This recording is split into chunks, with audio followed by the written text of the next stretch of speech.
易经.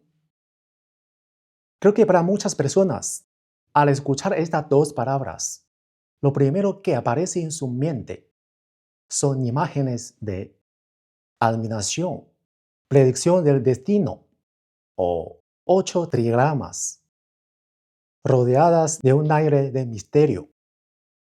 Incluso hay quienes piensan que se trata de un libro antiguo y difícil de entender, una obra que solo los chinos pueden leer, cargada de un fuerte tono de misticismo oriental.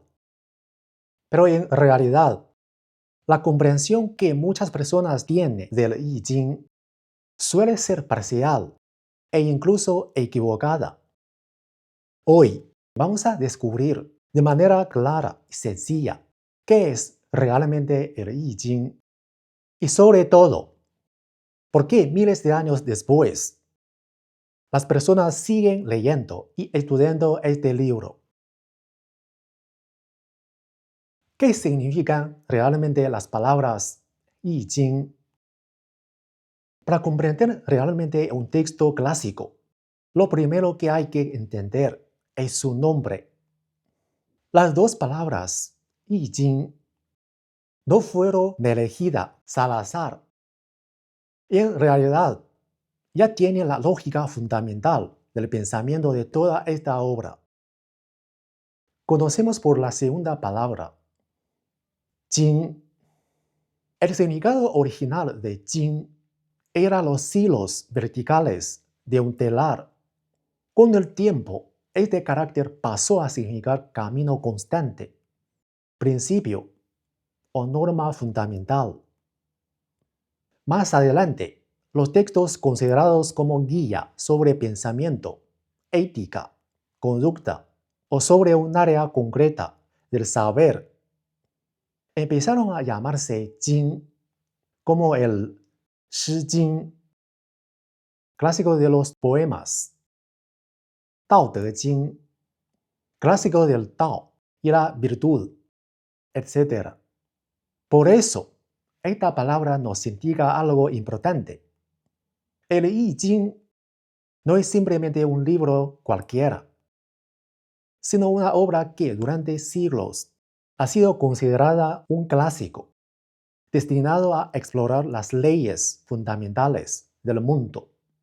Pero la verdadera clave está en la primera palabra, I.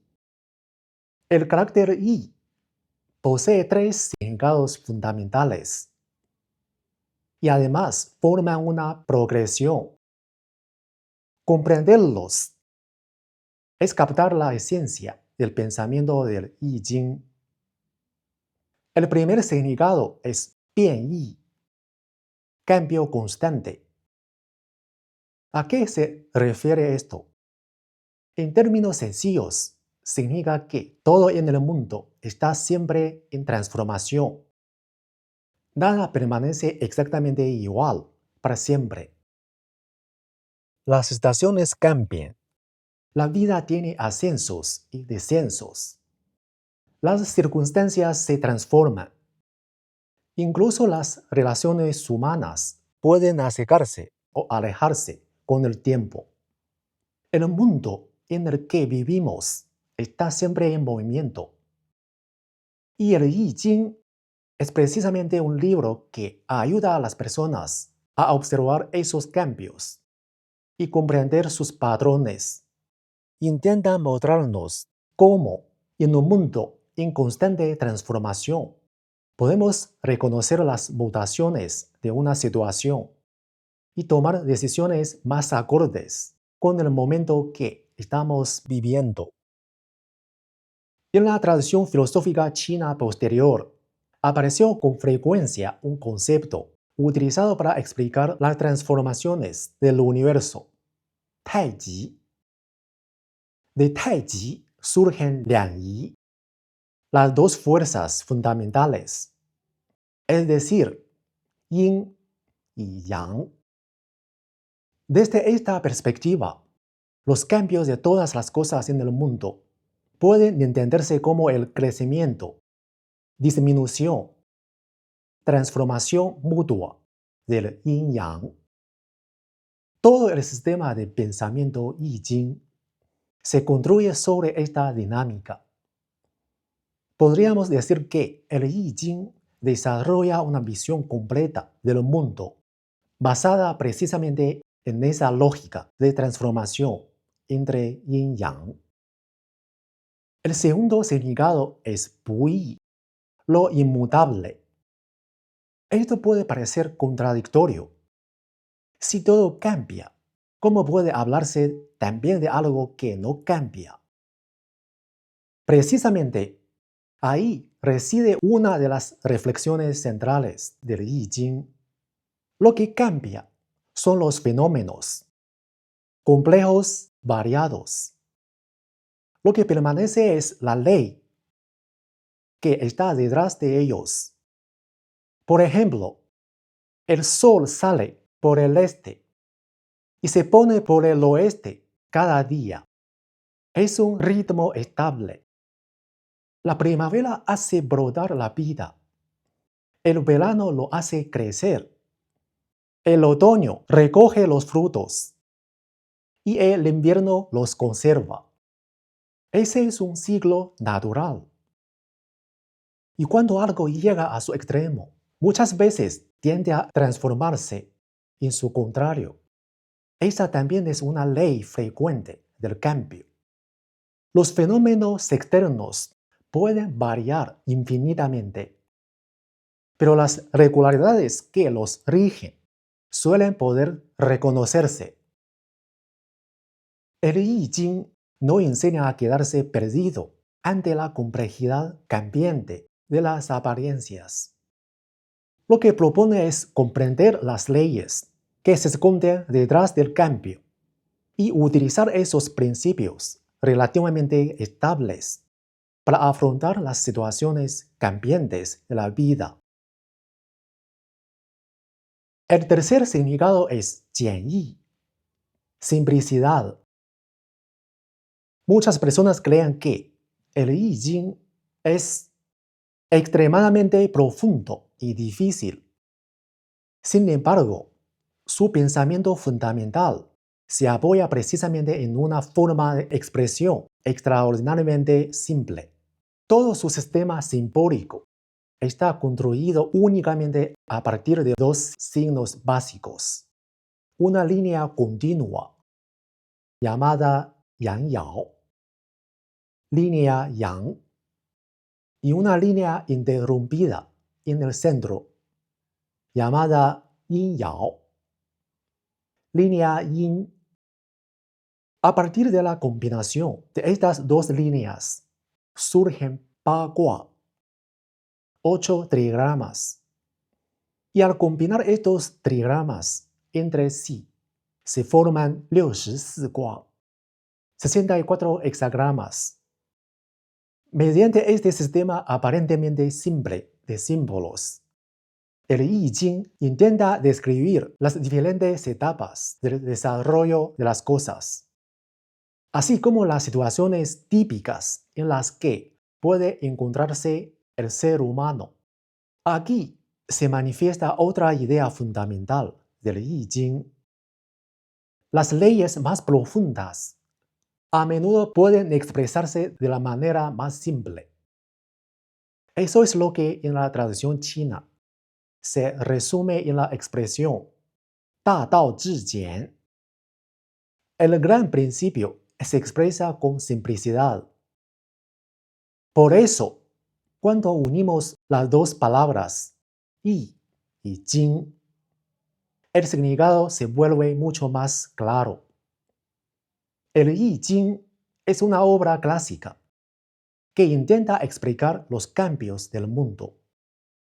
Las leyes relativamente estables que se esconden detrás de esos cambios y que, mediante un sistema simbólico extraordinariamente simple, busca ayudar a las personas a comprender y reconocer esas leyes.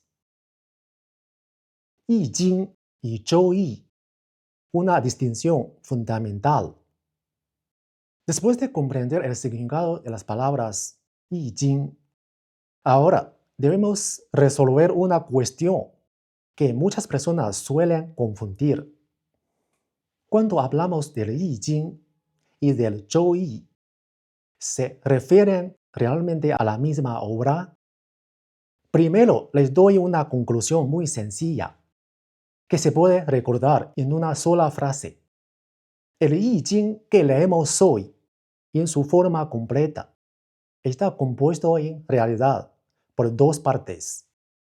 El texto original del Zhou Yi y un conjunto de textos interpretativos escritos posteriormente, conocidos como Yi Zhuan, comentarios del Yi Jing. En otras palabras, el Yi Jing incluye al Zhou Yi. No son conceptos equivalentes. Si recuerda esta idea, será mucho más difícil volver a confundirlos. Ahora veamos con más detalle esta relación. El I Ching que conocemos hoy suele estar compuesto por dos grandes partes. La primera parte es el texto original del Zhou Yi.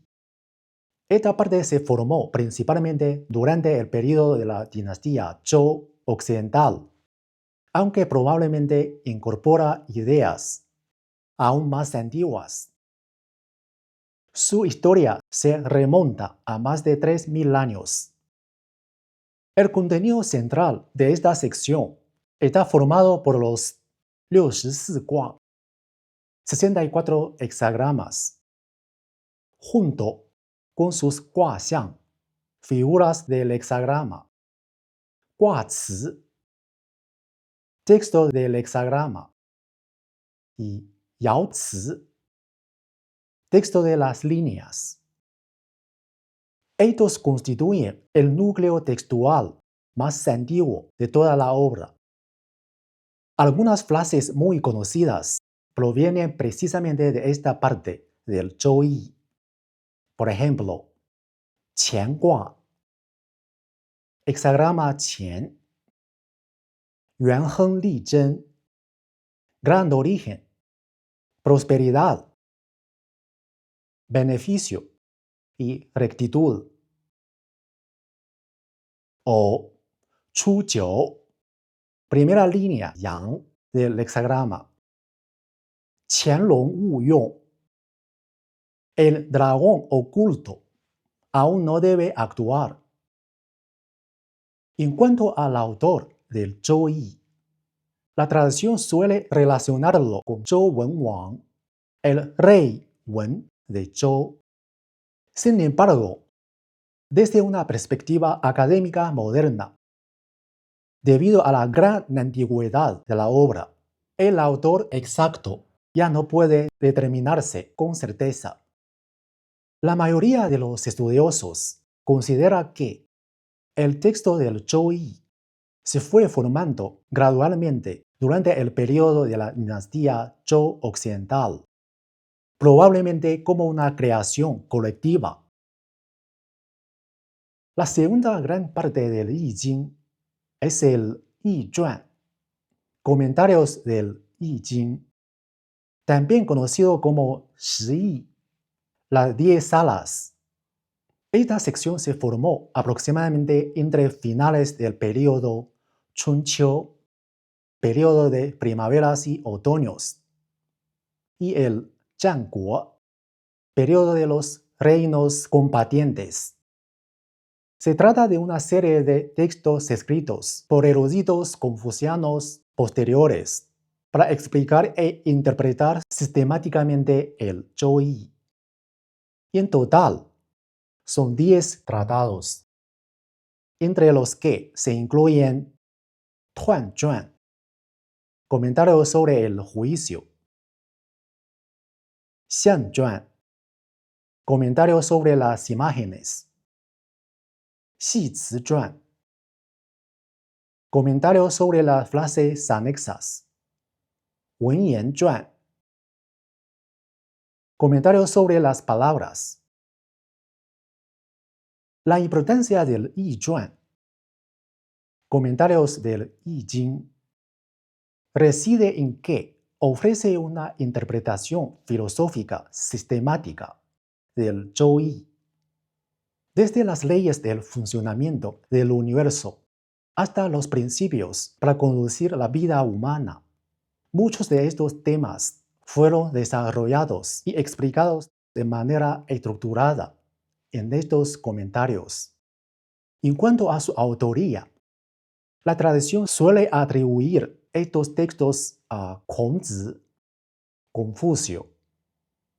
Sin embargo, la mayoría de los estudios académicos actuales considera que el Yi Zhuan, comentarios de Yi Jing, fue probablemente elaborado gradualmente por discípulos y seguidores de la escuela confuciana durante el periodo de los reinos combatientes, reflejando el pensamiento del confucianismo temprano. Así, cuando el texto original del Zhou-Yi se combina con las interpretaciones del Yi Zhuan, se forma lo que hoy conocemos como el Yi Jing completo. Esto también explica por qué en el lenguaje cotidiano muchas personas utilizan Zhou-Yi y Yi Jing casi como sinónimos. Después de todo, el núcleo del Yi Jing que leemos hoy sigue siendo el Zhou-Yi. Pero si queremos hacer una distinción más rigurosa, podemos recordarlo con una frase sencilla. El Zhou-Yi es el texto original. El Yi Zhuan, comentarios del Yi Jing, es la interpretación filosófica posterior. Y la combinación de ambos constituyen el Yi Jing que conocemos hoy. La idea central del Yi Jing, el yin-yang y la filosofía del cambio. Y entonces, es posible que te preguntes, ¿cuál es exactamente la idea central del Yi Jing? Si tuviéramos que resumirla en una sola frase, podríamos decir lo siguiente. Uno de los núcleos del pensamiento del Yi Jing es comprender las leyes del cambio de todas las cosas a través de un par de conceptos fundamentales. Yin-yang. Los antiguos, tras observar durante mucho tiempo la naturaleza y la sociedad, descubrieron que en el mundo existen muchos fenómenos que aparecen impares. Existen el día y la noche, el frío y el calor, el sol y la luna. Y en la sociedad humana también encontramos pares similares. Prosperidad y decadencia, avance y retroceso, fuerza y suavidad, hombre y mujer. A partir de estas observaciones, los antiguos fueron abstrayendo gradualmente dos conceptos fundamentales, yin y yang.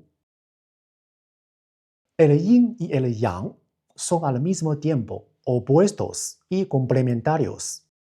Se enfrentan entre sí, pero también dependen uno del otro. Y bajo ciertas condiciones, incluso pueden transformarse el uno en el otro. En la comprensión de los antiguos, los cambios de todas las cosas en el universo son, en esencia, el resultado de la interacción y el equilibrio dinámico entre el yin y el yang. Sobre esta base conceptual, los antiguos construyeron un sistema simbólico extraordinariamente simple y elegante. Los Pa Gua, los 8 trigramas. Los Pa Gua suelen asociarse con 8 fenómenos fundamentales de la naturaleza. Tian, cielo. Di, tierra. Shui, agua. Huo, fuego. Feng, viento. Lei, trueno. Shan, montaña. Ze, lago o pantano. Cuando estos 8 trigramas se combinan entre sí, de dos en dos, se forman los 64 卦, 64 hexagramas. Cada uno de estos hexagramas describe una situación típica dentro del proceso de desarrollo de las cosas. También puede entenderse como una posible circunstancia o etapa que una persona puede experimentar a lo largo de su vida. Y aquí aparece uno de los aspectos más interesantes del I Ching. Nunca ofrece directamente una conclusión fija o un destino inevitable. Más bien, parece decirte lo siguiente. Cuando te encuentras en determinada situación, ¿cuál es la lógica profunda que hay detrás de esa circunstancia? ¿Qué tipo de acciones se dan en armonía con esa lógica? ¿Y cuáles podrían ir en contra de ella? Por ejemplo, cuando una persona se encuentra en una etapa baja de su vida, cuando su capacidad y su experiencia aún no son suficientes. El I Ching dice, Qianlong Wu You, el dragón oculto no debe actuar todavía. Esto significa que en esa etapa, lo más importante no es apresurarse a actuar, sino acumular fuerza y prepararse con paciencia. Pero cuando una persona está en la cima del éxito, cuando todo parece ir a su favor, el I Ching también advierte, Kanglong You Hui, el dragón demasiado elevado termina arrepintiéndose. La idea es que cuanto mayor es el éxito, mayor debe ser la prudencia y la moderación, porque de lo contrario es fácil caer en el exceso y comenzar el camino hacia el declive. Otro ejemplo muy conocido aparece cuando una persona se encuentra en una situación difícil, sin saber si avanzar o retroceder. En el I Ching hay una frase muy famosa, 穷则变，变则通，通则久. Su significado es, cuando una situación llega a su límite, es necesario cambiar. Y es precisamente a través del cambio cómo se puede encontrar un nuevo camino. Y cuando ese nuevo camino se abre, la estabilidad puede perdurar. Por eso, si observamos con atención, veremos que el I Ching nunca afirma que el destino humano esté completamente predeterminado e imposible de modificar. Lo que realmente intenta expresar es algo mucho más profundo. Y en el mundo sí existen ciertas leyes objetivas, pero los seres humanos pueden, mediante su comprensión y sus decisiones, aprender a actuar en armonía con esas leyes. De esta manera, es posible evitar lo desfavorable y acercarse a lo propicio, y así dirigir la propia vida con mayor sabiduría. Y precisamente por eso, el I Ching ha podido seguir siendo leído y estudiado durante miles de años. Tres grandes malentendidos sobre el I Ching. Después de comprender las ideas centrales del I Ching, podemos analizar ahora tres de los malentendidos más extendidos sobre esta obra. Muchas personas, en cuanto escuchan el nombre I Ching, suelen formarse inmediatamente ciertas imágenes o impresiones. Sin embargo, muchas de esas impresiones no son del todo precisas. A continuación, vamos a aclararlas una por una. Primer malentendido. I Ching es solo un libro para la adivinación. Este es probablemente el malentendido más común. Debemos reconocer un hecho histórico de manera objetiva. Los textos más antiguos del I Ching sí estaban relacionados con prácticas de zhanshi, adivinación o consulta oracular en la antigüedad. Y en sus primeras etapas históricas, una de sus funciones era precisamente servir como referencia para prácticas de consulta adivinatoria.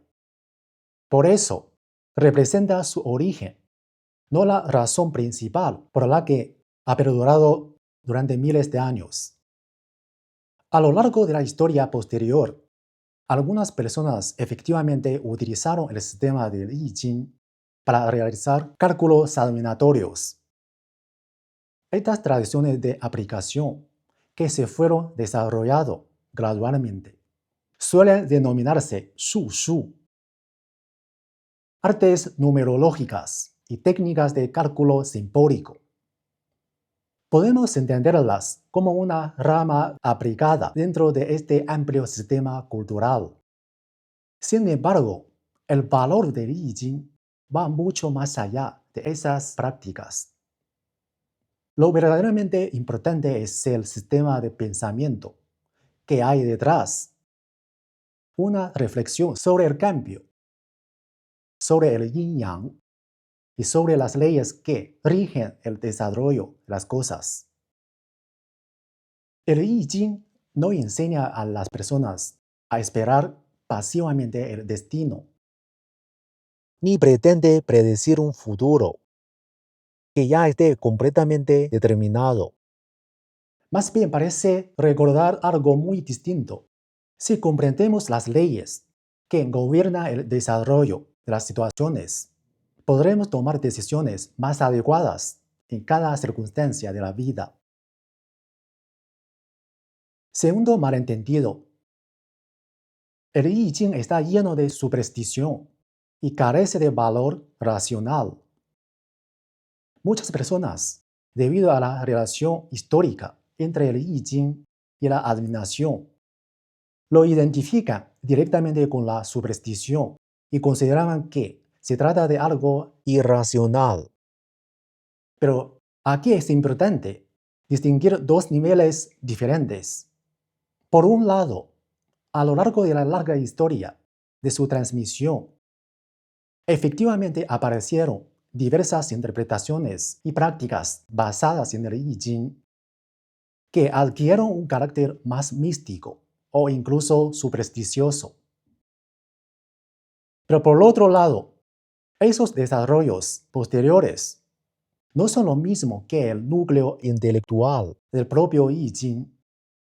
Las ideas centrales del I Ching son, en realidad, bastante simples y sobrias. No dependen del culto a los espíritus, ni de creencias sobrenaturales. Muchas de sus ideas fundamentales provienen de la observación prolongada que los antiguos realizaron de la naturaleza y del funcionamiento de la sociedad. Por ejemplo, conceptos tradicionales chinos como Wu Ji Bi Fan. Cuando algo llega a su extremo, se transforma en su contrario. O Juan Si Wei. Incluso en tiempos de seguridad, hay que prever el peligro. Son, en esencia, formas de resumir ciertas leyes del desarrollo de las cosas. En cierto sentido, estas ideas también presentan paralelos con algunas corrientes de la filosofía moderna, como el pensamiento dialéctico o ciertas formas de pensamiento sistémico. Por eso, el I Ching no invita a creer ciegamente en el destino.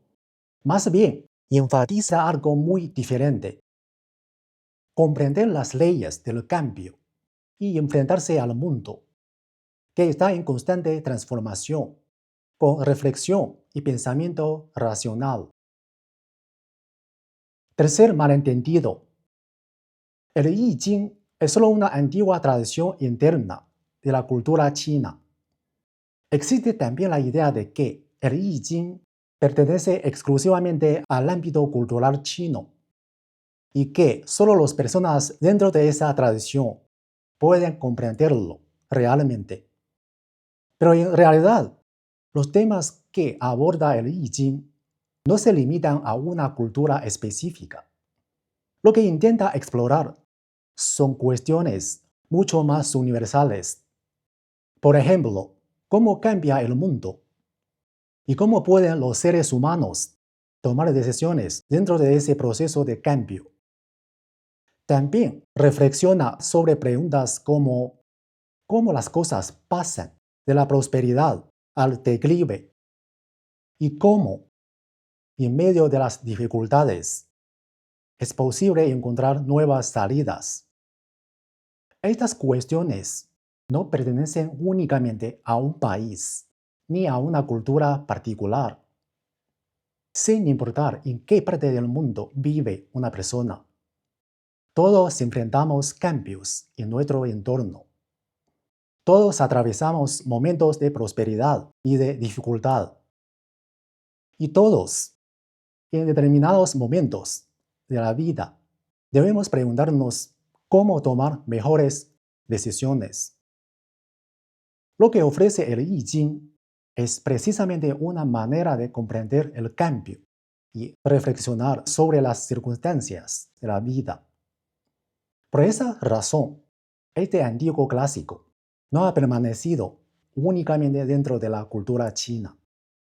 Y en el mundo occidental suele conocerse como I Ching y ha sido traducido a numerosos idiomas. Hoy en día continúa siendo estudiado, interpretado y debatido en diferentes contextos culturales. Todo esto muestra que el I Ching no es solo un antiguo libro perteneciente a una civilización concreta. Muchas de las preguntas que plantea son, en realidad, cuestiones que toda la humanidad comparte. ¿Cómo entender el I Ching hoy? En el video de hoy hemos intentado comprender de forma sistemática el verdadero significado de las palabras I Ching. También aclaramos la relación entre I Ching y Zhou Yi. Analizamos su filosofía del cambio, basada en Yin Yang, y desmontamos tres de los malentendidos más comunes sobre esta obra. Si queremos entender el I Ching con un marco más claro, podemos observarlo desde tres dimensiones. Primero, es un clásico de la cultura china, que nació en la antigüedad y ha sido transmitido durante más de 3000 años. Su preocupación central es comprender las leyes del cambio del mundo y de la vida humana. Segundo, también es un sistema simbólico extraordinariamente simple. Los antiguos utilizaron únicamente dos símbolos fundamentales, yin y yang, para construir todo un modelo lógico destinado a explicar cómo cambian las cosas en el universo. Tercero, el I Ching también es una de las grandes fuentes de pensamiento de la cultura china. A lo largo de la historia, ha nutrido continuamente muchos campos del pensamiento chino, como la filosofía, la medicina tradicional y diversas formas de arte. Desde esta perspectiva, el I Ching contiene tanto reflexión filosófica abstracta, como también a lo largo de la historia diversas tradiciones de aplicación que fueron surgiendo a partir de él. Pero su significado más profundo es, en realidad, otro. Consiste en ayudar a las personas a comprender las leyes del cambio, a tomar decisiones dentro de un mundo en constante transformación y a mantener una actitud más lúcida y serena frente a las complejas situaciones de la vida. ¿Por qué el I Ching sigue siendo relevante hoy? Hace más de 3000 años, los antiguos chinos intentaron comprender este mundo en constante cambio, utilizando los símbolos más simples. Hoy, miles de años después, nosotros seguimos enfrentando las mismas preguntas fundamentales. Y precisamente por eso, el I Ching sigue siendo una obra que vale la pena volver a explorar y comprender. Espero que después de ver este video puedas tener una visión más objetiva y más completa del I Ching. No es simplemente un libro misterioso utilizado para la adivinación. Es sobre todo una forma de pensar sobre el cambio, sobre las decisiones y sobre la sabiduría de la vida. Por supuesto, lo que hemos visto hoy es solo una introducción al mundo del I Ching. Es más bien una llave que nos ayuda a abrir la puerta para empezar a comprender esta obra. Si te gustó este video y quieres seguir explorando temas como ¿qué es exactamente un Gua? Hexagrama. ¿Cómo se forman los 64 Gua? Los 74 hexagramas. ¿Y qué tipo de situaciones humanas representan? No olvides suscribirte al canal, darle like al video y compartirlo con amigos que también tengan curiosidad por el I Ching. Y por supuesto, también puedes dejar en los comentarios una pregunta. ¿Cuál es la mayor duda que tienes sobre el I Ching? Muchas gracias por acompañarme. Nos vemos en el próximo video.